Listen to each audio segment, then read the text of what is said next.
Hello everyone, welcome back to my channel. These last few days have been very busy for me and because of mainly work commitments, and so I'm not being able to post as many videos as I would like. And right now I'm in Paris for work for a few days. And so, but in the meantime, I felt this was a good opportunity for me to post another video because I saw an article on the 300hours.com, which is a very well-known website among CFA candidates and charter holders. And I thought this article would be very interesting to speak about it because when I first saw the article, I felt that it might raise some questions and might raise some misconceptions about the CFA and the CFA program and how much work does it requires to get the designation itself. And so this article is basically, the name of this article rather, is how to pass the CFA Level I without studying much, under brackets. And I will leave the link down below in the comments for you to check it out. But now, having gone through, when I read the title of this article, and for me, as someone who had already gone through all three CFA exams, I know how the title of this article can be somewhat deceiving, and especially if you don't read don't read the article in its entirety and focus only on the title itself. And so my purpose here is to give you my I would say my perspective on basically the article itself, and also emphasize the conditions under which the author of this article prepared for the exam, which are, I would say, very unique and not necessarily applied to most candidates. And so it is very likely that a vast majority of candidates would fail the exam, the CFA Level I exam, simply if they tried to replicate the method of the author of this article. And personally, I'm convinced that I would not be able to pass the exam myself under those conditions. So you get the picture.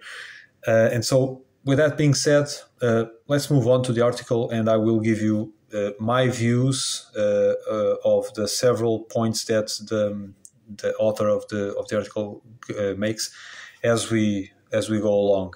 And so, apparently, the author had finished his university exams at the time, back in 2017, when he attempted the exam. And after that, he had already scheduled a family vacation.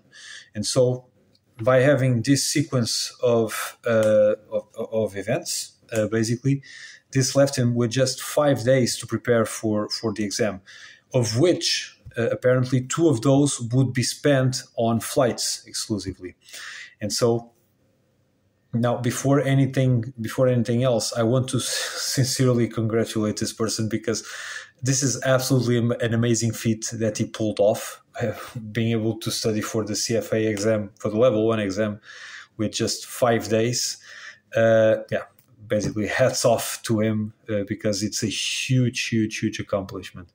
However, this person was candid enough to admit that this is not a situation that he recommends anyone to be in, because it was his performance and the fact that he passed the exam was in some ways a combination of luck, also quite some background knowledge on specific topics, and as he put it, a lot of experience in cramming large amounts of information just before the exam. And indeed, for most people, this is an extremely short period to prepare for the exam, and it's absolutely not recommended for anyone to attempt to replicate this. I would say not even with the use of materials from prep providers, which usually, as we all know, help to go through the curriculum much faster and allow you to basically prepare for the exam with a much shorter preparation time. And so apparently this person had access to a scholarship from the CFA Society. So basically he had nothing to lose. And so he decided to take his chance anyway, which was, I would say, a very wise decision, because regardless of the outcome, he had already had his exam paid for him to sit. And so he had nothing to lose by trying to prepare for it the best he can and sit for the exam itself, because eventually it can happen that he might pass, as apparently he did.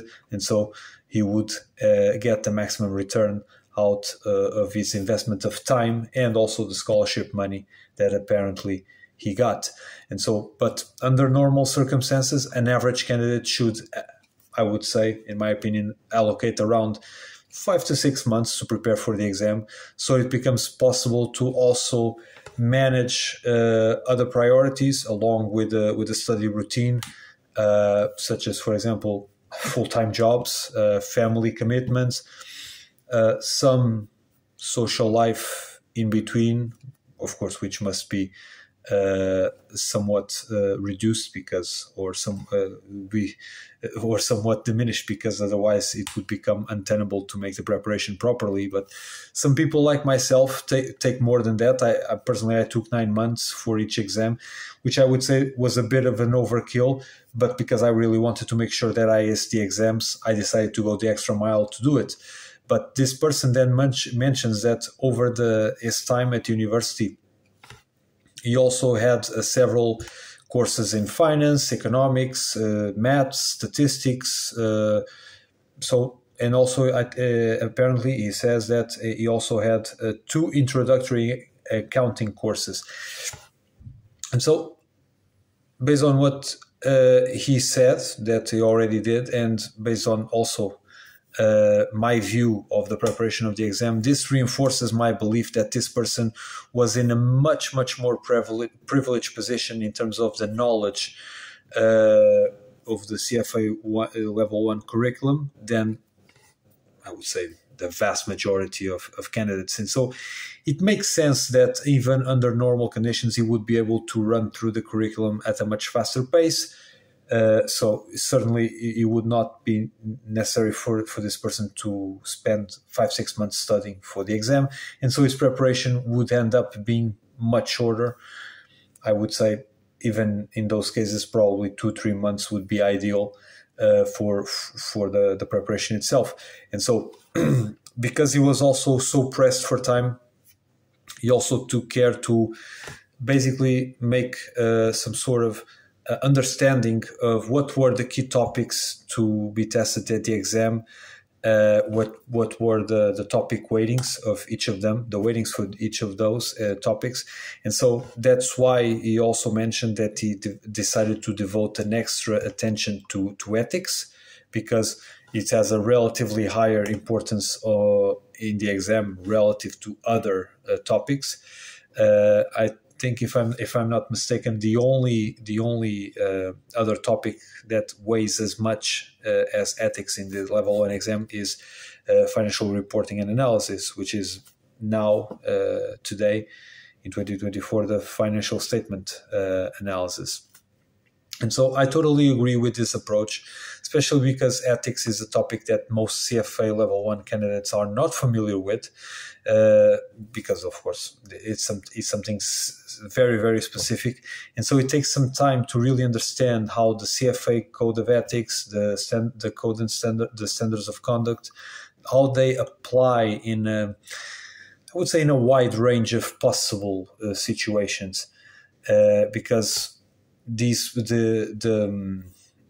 guidelines and the standards of the code and standards, the CFA code and standards, can be applied in multiple ways, and there are many subtle details that can change the response that you would give to a particular question.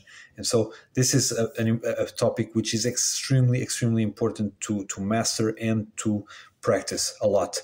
And so the next point he also mentions is that practice exams are absolutely key. And again, this is not surprising at all. I totally agree that practicing through exams, either mock exams, practice exams, the practice questions at the end of each chapter in the CFA curriculum, the CFA Institute books, and also the multiple practice questions available on the CFA learning ecosystem. Practicing these questions over and over and over again is something that is absolutely critical, and I would go even as far is the most effective way to prepare for the actual exam. And this, for me, this is something that is completely black and white. There is no two ways about it.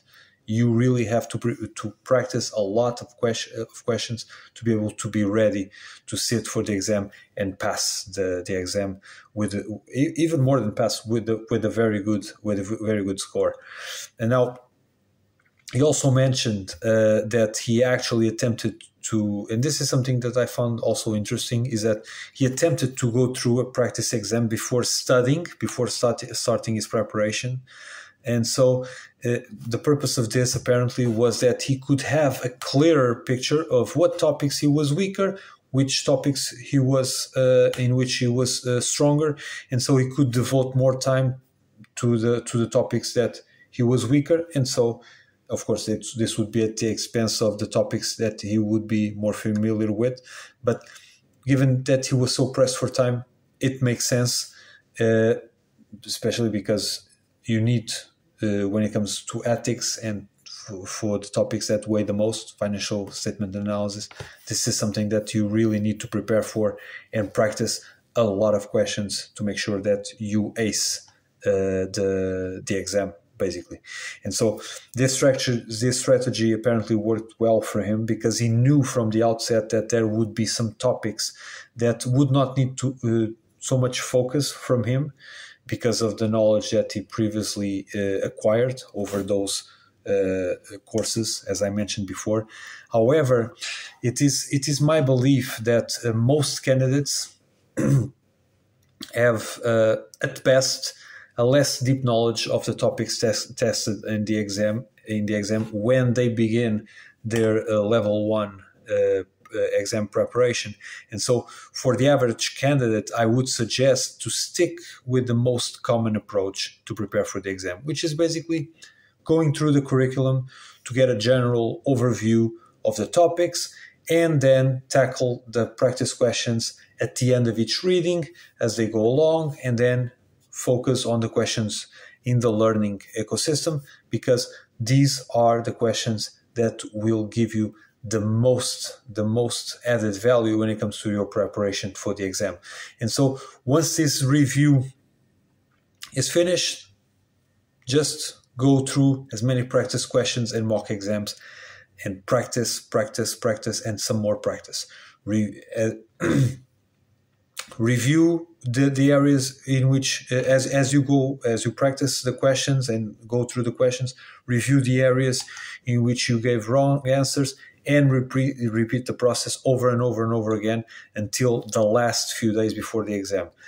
This way, I would say, this is my belief, because I did this for all 3 exams and I was successful every single time. I believe that this way we'll get the bonus of learning all the formulas that you need to know for the exam, all right? Especially when it comes to level 1, because a level 1 exam has a lot of formulas that can potentially be applied. And not only you get to know the formulas themselves, not only in terms of the knowledge, but also in terms of the application, which is key, because you can memorize the formulas, but if you don't know how to apply to them, you might as well not know them at all, because it doesn't make any difference. But this also will allow you to fully master the use of the calculator, which is something that a lot of candidates tend to struggle with, because a lot of functions, the ways that, for example, you need to, the keys that you need to press in terms of the sequence of the keys, in order, for example, to try to go through the questions that involves the time value of money, for example. This is something that a lot of candidates struggle with, and so it's important to get that out of the way, that concern out of the way, by having as many practice questions tackled as possible. And then during those last 2-3 days before the exam, just do a quick review of the entire curriculum with a special focus on the ethics topic. All right, because at the end of the day, if you think about it, the ethics topic is something that is a bit detached from the rest of the curriculum. It's something so specific that it requires some special focus because of the topic itself, the weighting on the exam, and because even though you can find some sort of connection between all the other topics among themselves, ethics is a completely different beast. And so because it's something so different from all the rest, it requires all by itself some special attention, all right? And then if you do this in this sequence, I would say you can rest assured that you will show up at the exam fully prepared to pass. And I would go even as far as say you'll be prepared to pass with a score well above the 90th percentile, because you would be more prepared than the vast majority of candidates, for sure. And so further points that this person makes, as I saw in the article, are focusing on the weaker areas. Make your own formula sheet. This is something that is always mentioned in the article. Well, assuming that most candidates who read this article are closer to the average candidate, I would say this only makes sense if you have a very short period of time to prepare for the exam. Otherwise, those who start early, as they should, I believe that by sticking basically to the approach that I just described, you will be able to master all the areas of the topics, all the formulas as well. As I said, not only in terms of their memorization, but also in terms of their application, which is what really matters in the exam. And so, as you can imagine, and he also mentioned this in the article, it does not help you to memorize formulas if you don't know how to apply them. So, yeah, you can only learn how to apply by actually practicing hundreds and even thousands of questions. And so knowing how to apply them will become natural to you if you really put the hard work in and you do all those practice questions. Because at some point you don't even need to look any further anymore to the formula sheet that you just created. You just know the formula, and so you apply it because you already did it so many times. And so for me, this is something that it's so important, and sometimes it's not very well understood by candidates. And so this is something that you must keep in mind. The next tip that he also makes, which I think it's kind of obvious given what we already discussed here, is not to skip the ethics topic, especially because the performance on the ethics portion of the exam is usually the factor that simply decides, or determines rather, those candidates which are borderline between pass or fail should be given a pass or fail. So if they are borderline, all right, and they have a good performance on ethics, usually these candidates are given a pass. But if they have a bad performance or a subpar performance on ethics, those candidates are given a fail in the exam. Again, as I just said, this is absolutely correct. First of all, ethics is the topic with the largest weighting of the exam, as I mentioned before, along with the financial statement analysis. Second, and I also mentioned this before, the multitude of situations that can be presented in the exam for you to apply the CFA, the Code and Standards of Conduct, it's so vast that you will have to be very, very familiar with them, with all of those situations, with all the standards of conduct, what also is in the Code of Ethics. You need to know all of this inside out in order to stand a chance of getting a good score. And he also mentions that for candidates, especially those who are not native English speakers, And I also felt this difficulty because I'm not a native English speaker. Some questions, because of their length, and also because sometimes there are many details included in the question that are very long. Sometimes they are difficult to understand, and in many cases, there are tiny details in there that really makes a difference between an almost correct answer and the truly correct one. And so there are tiny details which can simply determine whether this is a correct answer or this is the correct answer. You see, and so you need to be able to truly discern those details, understand them, and make the correct choice. And you can only really detect these details and how they work if you really are familiar with the code and standards of the CFA Institute. There is no two ways about it.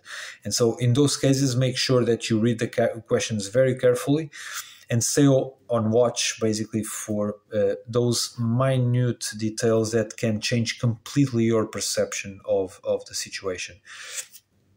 He also points out the need to, of course, to master the use of calculation, but we already covered this. And so in this case, the only things I can say is that even he mentioned that he used the TI BA2 Plus professional calculator because it also looked simpler to him to use. I also use that. I also use this calculator because for me it was also far easier to use. And if you go through thousands of questions during your preparation, you will become fully proficient of the use of the calculator anyway. So I never needed to set aside some time just to get used to the calculator, as apparently this person did. Now, the last tip that he gives, and this is related to the actual exam as well, is the need to manage your time aggressively. And so basically what he means is that you should start by tackling basically all the questions which you can easily answer correctly because you know the answer, and especially also those questions which require very little time to determine the right answer. And at the same time, whenever you find yourself hung up in a particular question, just move on. And by following this approach and by answering first and foremost the questions in which you know the answer easily, or even if you don't know instantly, it takes very little time for you to determine the answer. If you focus on these ones first, you should have more than enough time, I would say, to come back to those questions. This is a very good advice, especially because not moving on when you find a question you are having a hard time to answer, you will struggle to find the answer. It will put more pressure on you. You will waste some time. Your performance on the exam due to that pressure and the need to rush to finish the other questions will deteriorate your performance. And so, basically, from that point onwards, your performance in the exam is more likely to be impaired because you spent so much time and wasted the time in those questions that apparently were very hard for you to answer, or it took a very long time for you to find the correct answer. However, I would say if you prepare yourself well, and this happened with me on level 1, on level 2, and on the multiple choice section of the level 3 exam. I would say if you prepare yourself well, you should be able to run through those questions at a fast enough pace to finish well before the allotted time, and it will allow you to basically review all your answers at least once to make sure that you got them correctly. It must be said, of course, that this person, like me, did the exam on the paper-based format, the level 1 exam, because he did it back in 2017. I did mine in 2019, which was the last time, one of the few last times that the exam was still on paper. At the time, the exam was, the level 1 exam was 240 questions in 6 hours, so 120 questions in 3 hours in the morning, and the same thing in the afternoon. Now, with computer-based testing, it's only 180 questions, so 90 in the morning and 90 in the afternoon, and you have 2 hours and 15 minutes each time, so in total 4.5 hours. So this is basically the same, because you have the same time per question to answer those questions. It's 90 seconds, and you have 25% less questions and 20% less time. So it's a fair game. It's not going to be more difficult. Probably it might be a little bit easier because you are under that sort of pressure for less time. So the level, I would say, the level of endurance you need to have in terms of focus throughout the entire exam, the need of focus that you have is lower. So I would say that things may become a little bit easier with this new format. But in my case, I recall that at the end of both sections, I still have enough time to review all my questions at least twice, because I was so well prepared. I devoted so much time to my preparation. So as long as you prepare yourself well, I would say you will do just fine. So, but yeah, basically this is it, and this is all from this video. I appreciated a lot the fact that this person was careful enough to emphasize more than one time, that his approach is not recommended, but he took it and he adopted this approach due to his circumstances at the time. So I would say hats off to him. Even though he did something really, really crazy and absolutely astonishing, he does not recommend other candidates to follow suit, which is a good thing, because otherwise it will delusion a lot of candidates into thinking, oh, after all, it only takes 5 days to prepare for the exam. This is completely not the case, all right? And so I really want candidates to realize that this is a completely outlier in terms of the I would say the bell curve of candidates that take on the exam. And so please consider that this person came from a completely different background, had a completely different situation from probably most of you have, and so make sure you still put in your work as it's normal for people to do, in order to be able to prepare in a proper way for the exam. But yeah, basically this is it. Let me know in the comments below your views and your remarks on this article. It's a very light read, so yeah, I would say you will enjoy the article. And as always, feel free to like the video, subscribe, and connect with me on LinkedIn if you have any further questions. And so yeah, that is all for now. Thank you so much.